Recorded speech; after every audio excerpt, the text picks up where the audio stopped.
This is Scott Becker with the Becker Business and the Becker Private Equity Podcast. We're thrilled today to be joined by a tremendous leader. We're joined today by Lori Beth Irvin. Lori's going to talk to us about her journey, about building teams, about consulting, and about what she does. Lori, we are so thrilled to have you with us today. Can you take a moment and introduce yourself, and then we'll talk about leadership and a lot more. Oh, thank you, Scott. Thanks for the opportunity to talk about business and leadership. I always appreciate the opportunity to talk about something other than just daily work and daily grind. So thank you for the opportunity. But yeah, for your listeners that may not be familiar with who I am, my name is Lori Beth Irvin, and I own a marketing consulting business called LBIngenuity, and we've been in business going on 4 years now. And I've had a great opportunity to work with a lot of different teams over my 30 years of being in a corporate organization. So you're really excited and enthused to talk about leadership with you and your audience. Well, thank you so much. And take a moment. When you look back at your career, were there a couple turning points, inflection points that helped to shape you as the leader that you are today?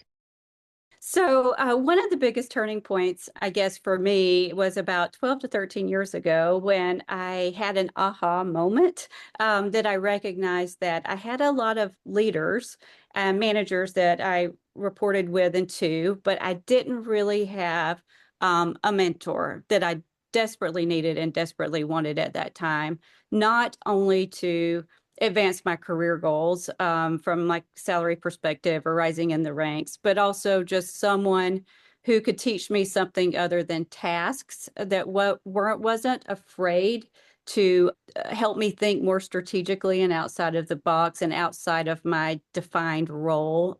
And someone who actually just challenged me to be a more strategic thinker.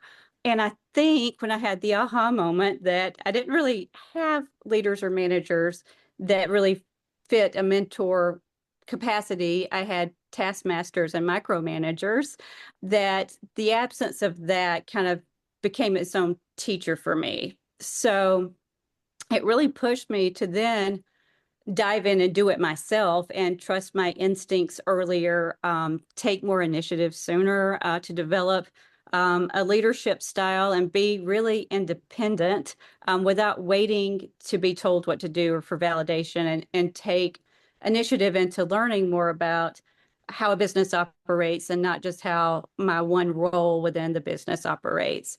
And so I think that initially shaped the way that I lead today, because I show up differently for people, because I know what it feels like to look around the room and not see someone, a mentor or a guide, who actually sees or understands your full potential.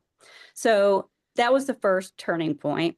Another turning point came a little bit later when I was able to get into more advanced roles within my career. And I used to just think, wow, my department that I'm leading or managing, is very siloed. And, we're driving results for our department, but we're not really driving overall growth results.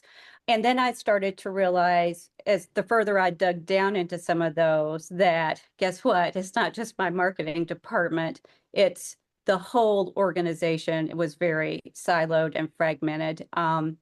And marketing was not talking to sales, sales was not talking to operations, and independently they were meeting their own goals, but it created a lot of fragmentation with the organizations. And I think what I was seeing was that fragmentation, when people don't understand what the overarching organizational goals are and can't work toward common goals, then businesses can't reach their maximum growth potential.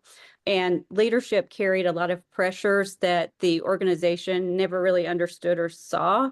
We were kind of taught to be tight-lipped about things that were going on behind the scene, not being 100% transparent.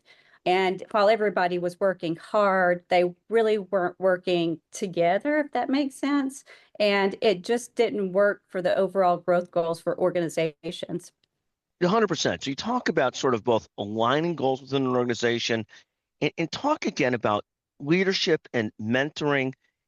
So many leaders end up really being somewhat self-taught versus mentored. Talk about that for a second. Yeah, and I think too, like with our generation, there was a whole lot of talk, at least my 20s or early 30s, about mentoring. It was you go in, you do the work, you hopefully get into an organization, and they'll see your potential at some point, and then you can, if you aspire to be, kind of like a leader or manager in the organization, you hopefully get promoted. And I think mentorship now, we're talking more about it, which is a good thing. And I think the younger generations are demanding it because they see the potential that of having a mentor really can add value and help advance not only, I think, your professional career goals, which is really important, but also it can help advance your personal goals too. And they kind of go hand in hand. So, being that I was sort of like self-taught myself because I didn't have this ideal mentor, it's really important for me now to show up for other generations, not just for people that I manage today or people that work for me today, but I also take an active role in getting into mentorship with the American Marketing Association, or SEMA, out of Chicago. It's just I think it really benefits someone not only professionally but personally, and I think that that is something that with technology and things like that that are supposedly bringing us together more. Sometimes there's a disconnect with the mentorship, and I think a lot of it too is fear-based from leadership. They feel like if I teach you all the trade secrets, and then you're going to take my job, and that is just not necessarily true.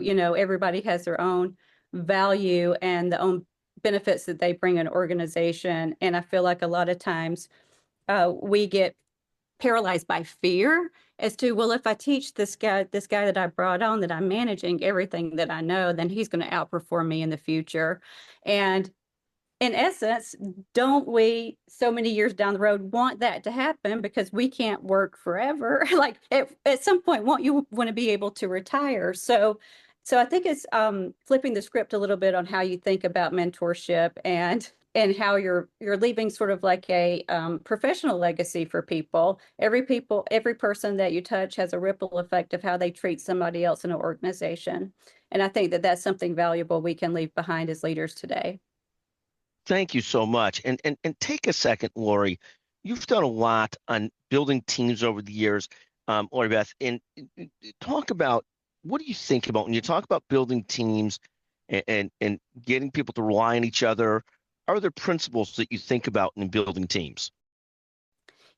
For me, I feel like it's all about integrity and how people show up. And that's one of the biggest things I look for when I'm putting or hiring people or putting people in certain roles. If people can show up consistently and with tenacity, we can teach them any skill. And there's tons of things out there now. Like back in the day, we had to go to the Encyclopedia Britannica to learn how to do something. And today we have all the YouTubes out there. Anyone can learn how to do a role. But I think top performing teams have team members that are individually tenacious and still have a work ethic of ownership and wanting to do a good job and wanting to consistently show up and aren't afraid to show up even when it's very stressful conditions or even when the update isn't perfect, and to stay engaged even through the hard days, not just the days that you have a lot of success and not just highlights, showing up each day with purpose, not permission, and people that want to show up and not just feel like, oh, I'm just showing up to clock in, clock out, and get a paycheck. So I think building teams that win, a lot of the team members or the majority of the team members would are more tenacious and have each other's back and actually enjoy the work in a certain sense of the word and enjoy the ability to work with their team members. So that's a big thing. I think these days, sometimes I think it's easy now. I'm seeing from a younger generation to give up really easily on things if they can't figure it out or if they think it's going to be a hard conversation. But that's life, and that's how we grow and expand as leaders and grow and expand personally too. So, yeah, I think that's basically what it boils down to. Is skills can be taught, but the root core passion and tenacity, that's an instinct that you just have to discern if that's a person that's right for your team. No, I think that's fantastic. And Lori Beth, talk a little bit about complex environments. The world is so complex today, and so many things you're talking about. People that show up, people that are aligned, people that communicate, that really are tenacious about greatness. Talk about some of the leadership qualities that you think are most important right now in this very complex, changing world. Oh, wow. Well, there's so many things going on with AI and technology moving so fast, which is a great thing. Also can be a scary thing. It's a fast thing. And historically, with organizations, that's what you wanted. You wanted to be fast, but make decisions fast, get things very efficient fast, and move very quickly. But I think one of the things that we may have lost touch with a little bit is I think the leaders who stand out today are the ones that are really steady and who can stay grounded, even when there's a lot of shifting dynamics or a lot of high pressure stakes, and can take a pause before reacting. Not take a long pause that you lose an opportunity, obviously, but be able to take a pause, not be as reactive, take a more proactive approach, and assess situations without totally inflating them or making them even a bigger crisis than you already anticipate that they might be, and make decisions that support, if we're talking about proactive versus reactive, which that's happening a lot in discussions today, make decisions that support long-term outcomes of the business and not just a short-term fix. Is this long-term outcome going to actually help the greater good of the organization? And sometimes I'll put a time frame around it and ask leaders, will this have a long-term effect after it's implemented within 12 to 14 months? And after 14 months, if it's not going to have a lasting impact, is it really a decision you should be making right now? And then I think along with staying grounded and steady in sort of like a chaotic or complex environment with a lot of different personalities in the mix, I think emotional intelligence is a big thing. We've been hearing more about that with people coming out writing a lot of business books about EQ now and how it's more of a superpower in leadership than we initially expected.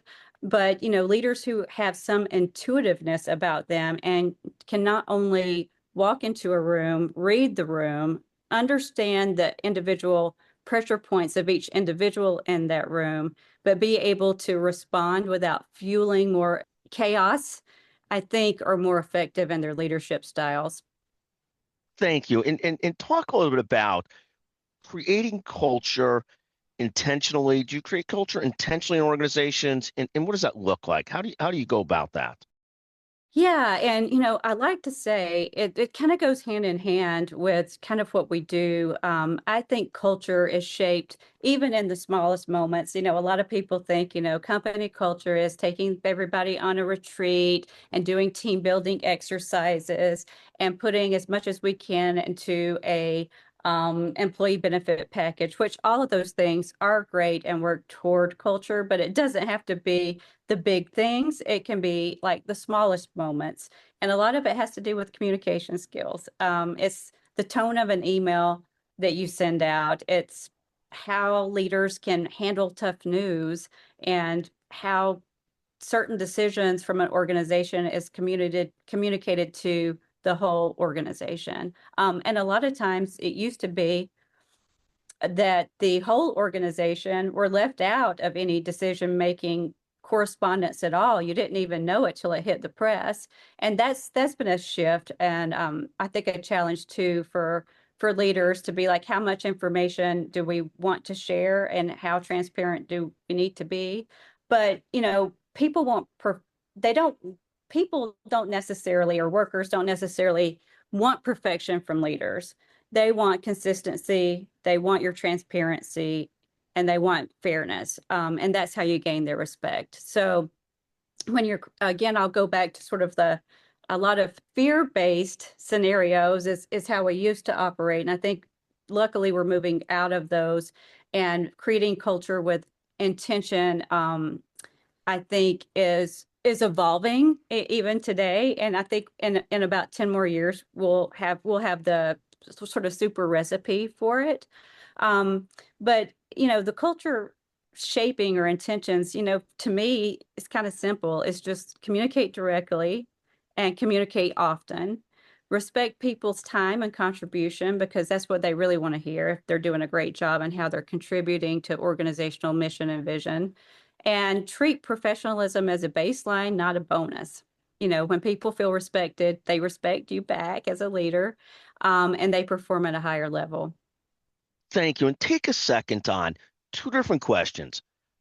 Making decisions under stress. Any thoughts about making decisions under stress? Then the second question is, any setbacks you faced and any advice for people that have faced setbacks or will face setbacks?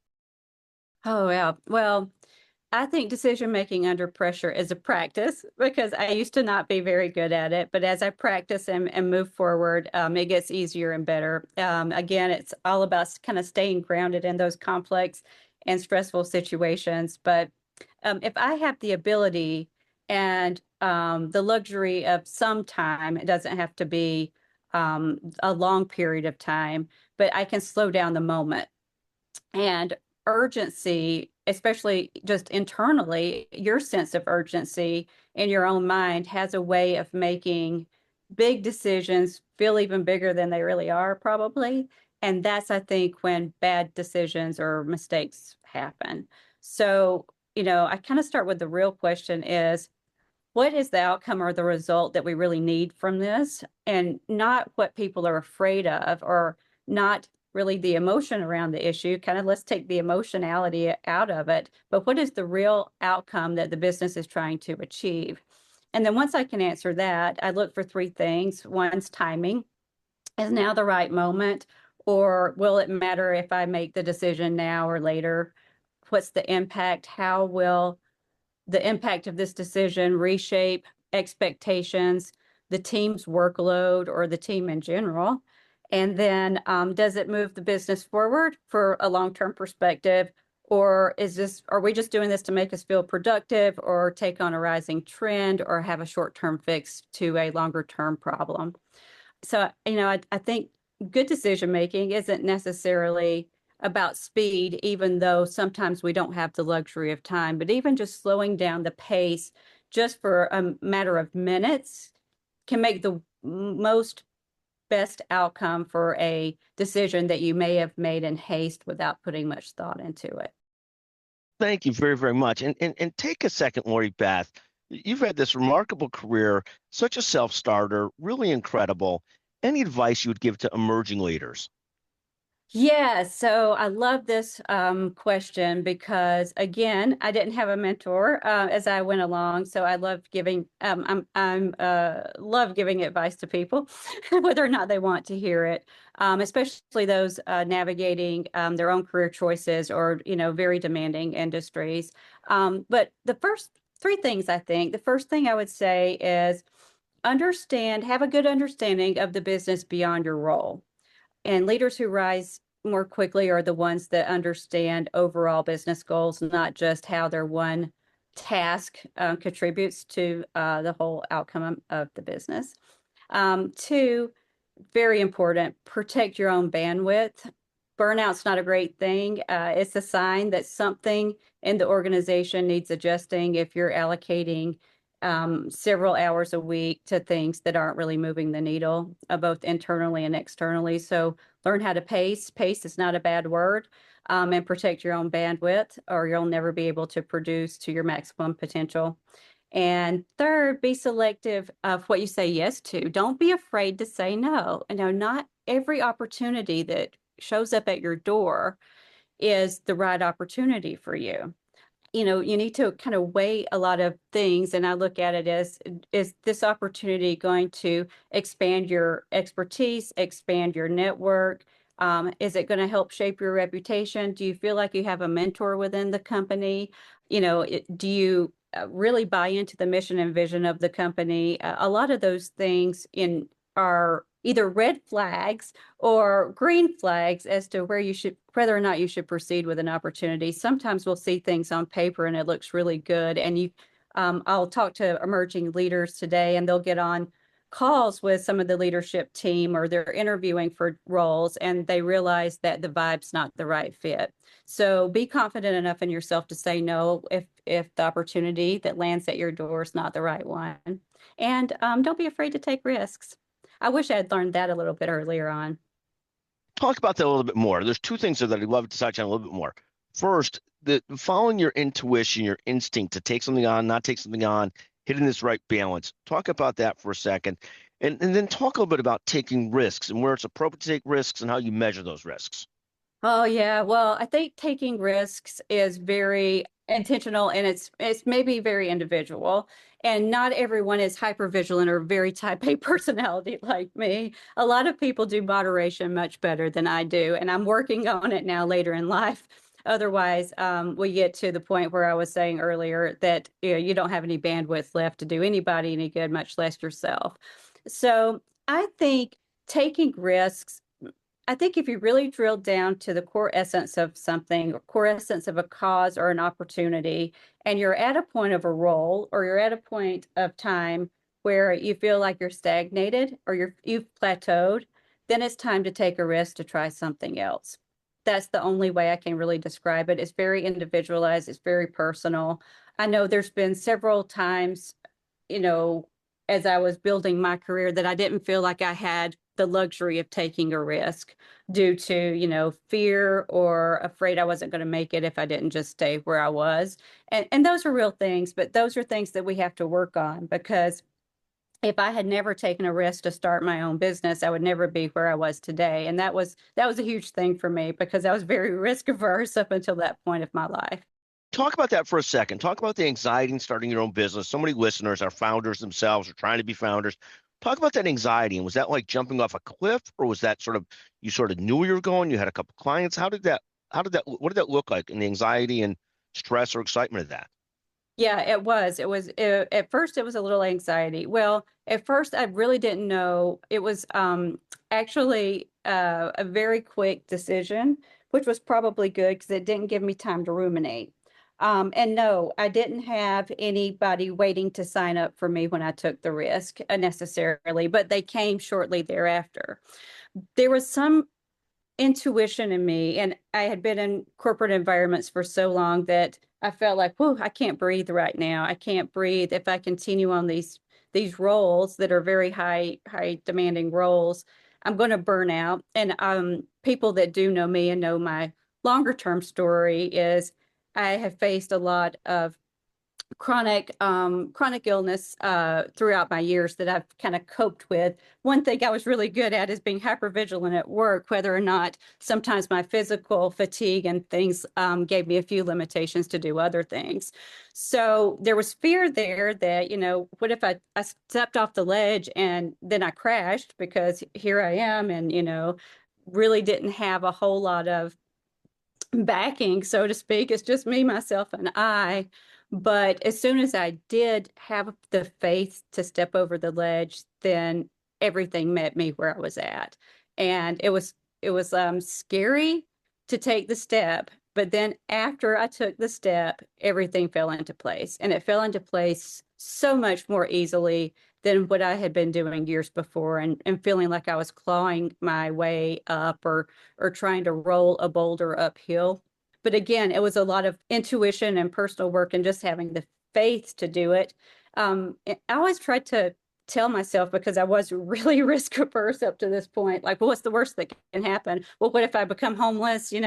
Maybe I can get on government assistance. Like, that's probably the worst that can happen. I could probably move in with family members. Not that I want to have to ask them, but what's the worst that could happen? And then when I was able to kind of itemize what I thought the actual worst was, it really wasn't as bad as what you had in your mind, in the back of your mind. And luckily, the worst didn't happen. It's the best that actually happened. So sort of just taking a leap of faith, so to speak, is what I'll say. And I think a lot of entrepreneurs struggle with that because it seems like a big risk at the time that you're doing it. But a lot of business owners that I've met over the years have felt that way. It's not exclusive to me being a risk-averse personality. And a lot of them, we've all survived it. And a lot of us have thrived in those dynamics. And then the worst thing that can happen is failing and be like, oh, I don't really like being a business owner. So then what? So, well, then you just go out and find your next opportunity. It's not as devastating sometimes as we make it out to be in our minds. No, 100%. But I love that concept of writing down, here's the worst things that could happen, because in some ways that really gives you an ability, to think through, okay, I can live with this or I can't live with this. And then thankfully you moved forward and been crazily successful. Lori Beth, I can't tell you how much I appreciate you joining us today on the Becker Business, the Becker Private Equity Podcast. Again, we're joined today by Lori Beth Irvin, just a brilliant leader. I can't tell you how much we appreciate you sharing your thoughts with us. And quite frankly, so inspiring, that kind of startup story and how you managed it and everything else. Lori, thank you so much for joining us. Thank you, Scott. All my pleasure.